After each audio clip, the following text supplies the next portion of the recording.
ইয়া আল্লাহ, আমি জানি না অতীতে কতটা পাপ করেছি, কত ভুল করেছি জেনে না জেনে, কত মানুষকে কষ্ট দিয়েছি, কতবার তো নামাজ কাজা করেছি, কার কার নামে গীবত করেছি, কার কার নামে সমালোচনা করেছি, কত কি দেখে হিংসে করেছি।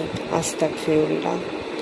ইয়া আল্লাহ, আপনি এখন আমাকে এমনভাবে তৈরি করুন যাতে এসব থেকে আস্তে আস্তে মুক্তি পেতে পারি। আমাকে আলোর পথ দেখান, আমার মনে ইসলামের প্রেম বাড়িয়ে দিন, আমার মনে আল্লাহ তার রসুলের প্রতি ভালোবাসা এনে দিন, ইসলামকে জানার ইচ্ছে বাড়িয়ে দিন। ইয়া আল্লাহ, কোনো বিপদ আসার আগে আমাকে তা থেকে রক্ষা করুন, আমাকে বদনজর থেকে রক্ষা করুন, আমাকে পাপ থেকে দূরে থাকার তৌফিক দান করুন।